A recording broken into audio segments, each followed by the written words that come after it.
आज म तपाईहरुसँग एकदमै नरम टी मोमोको रेसिपी शेयर गर्न गइरहेको छु। मलाई आशा छ तपाईहरुलाई यो रेसिपी पनि एकदमै मन पर्छ होला भनेर।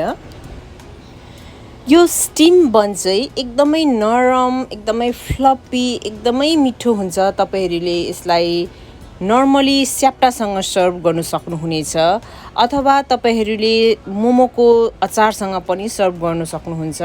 मोमोको सुपसँग पनि तपाईहरुले यसलाई लिन सक्नुहुन्छ। यहाँनिर मैले चाहिँ सुँगुरको खुट्टाको अचारसँग सर्भ गरेको छु। एकदमै मिठो हुन्छ।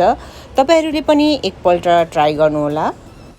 नमस्ते, म छितेन तपाईहरुलाई स्वागत गर्छु मेरो च्यानलमा।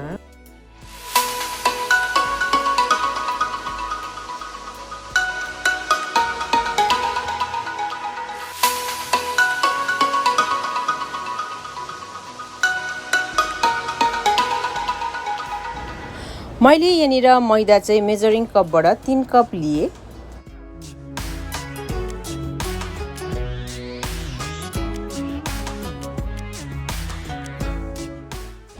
तीन कप मैदामा ठुलो चम्चाको 1 चम्चा चिनी राखे। त्यसै गरेर सानो चम्चाको आधा चम्चा चाहिँ नुन राखे। त्यसै गरेर ठुलो चम्चाको 1 चम्चा आधा चाहिँ ड्राई यीस्ट राख्दैछु। अब यी सबै सामग्रीलाई एउटा स्पुनको सहायताले राम्रोसँगले मिक्स गरिदिने।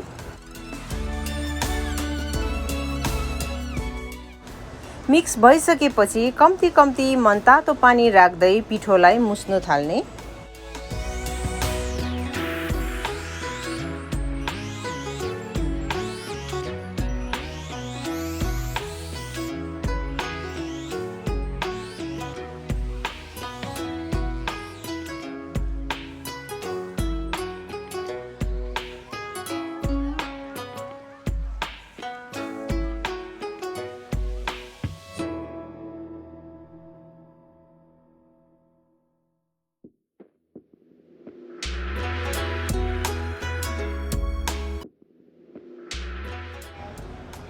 मुसेको डल्लालाई मैले यहाँनिर टेबलमा ट्रान्सफर गरेँ र फेरि 1 मिनेट जस्तो राम्रोसँगले मुस्न गइरहेको छु।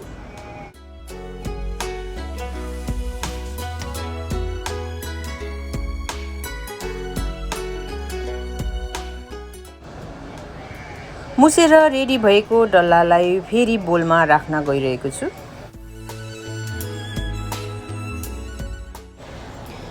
मैले यहाँनिर हातमा सानो चम्चाको 1 चम्चा तेल लिएको छु। अब यो तेललाई राम्रोसँगले डोमा लगाइदिने। कभर गरेर 1 घण्टा डोलाई रेस्ट हुन दिने। मोमो स्टिमरमा तेल लगाएर यसरी रेडी गरेर राख्ने।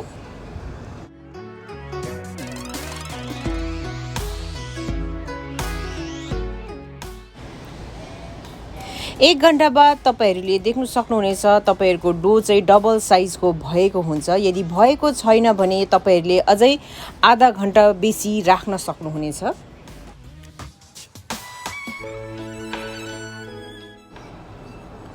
मैले चाहिँ यो डोलाई फेरि ट्रान्सफर गरे यहाँनिर टेबलमा र अब यसलाई फेरि एकछिन राम्रोसँगले मुस्न गइरहेको छु।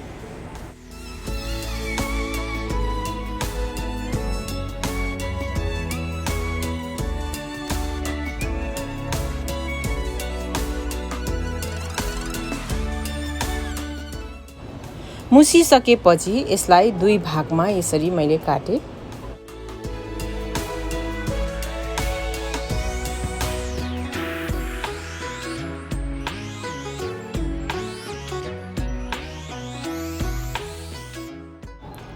यो 2 भागमा बाँडेको डल्लालाई एक-एकवटा गर्दै स्क्वायर शेपमा बेल्ने।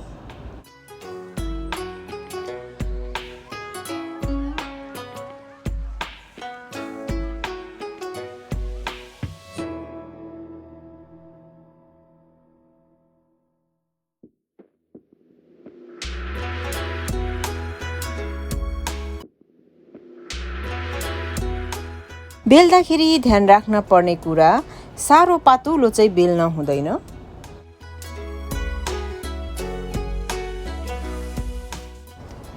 यहाँनिर मैले हर्दी र तेलको मिक्स बनाएको छु। थोरै हर्दी र तेल राखेर यसरी मिक्स बनाउँदा हुन्छ र अब यो तेललाई चाहिँ राम्रोसँगले डोमा लगाइदिने।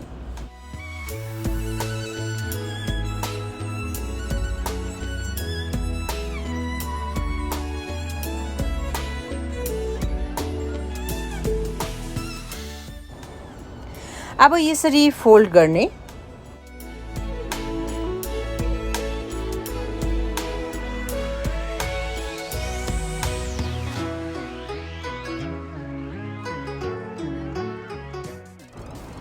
अब यसरी बराबर साइजमा काट्दै जाने।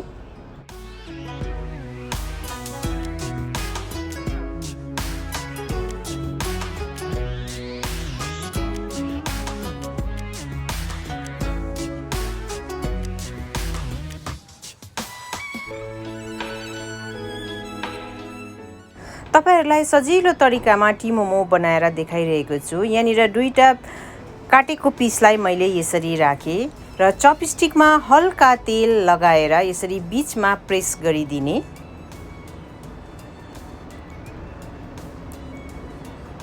दुईपट्टि समातेर यसरी तन्काउने। बीचमा चपस्टिक राखेर घुमाइदिने र यसरी राख्ने। ल हेर्नुस् त कति राम्रो टी मोमोको डिजाइन बनेर रेडी छ र एकदमै सजिलो पनि हुन्छ यसरी बनाउनु।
ग्रीस गरेर रेडी गरेको स्टिमरमा यसरी टी मोमोलाई राख्ने।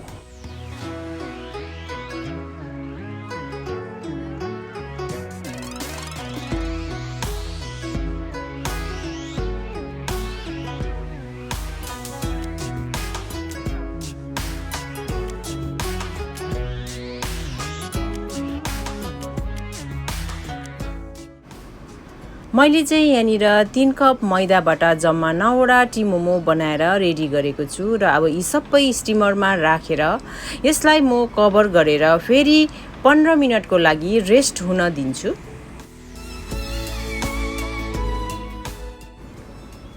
पन्ध्र मिनट बाद तपाईहरुले देख्न सक्नुहुनेछ मैले अघि बनाएर राखेको टी मोमोको साइज अझै ठुलो भएर आएको छ। टी मोमोलाई स्टिम गर्नको लागि मैले यहाँनिर अघि नै पानी उमालिराखेको थिएँ र यहाँनिर पानी राम्रोसँगले उम्लिसकेको छ।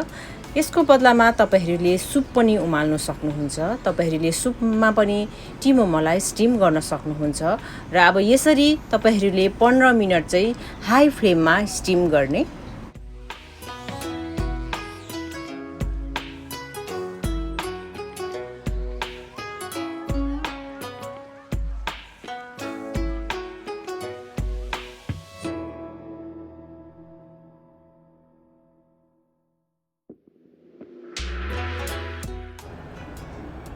पन्ध्र मिनट बाद ग्यासलाई अफ गर्ने।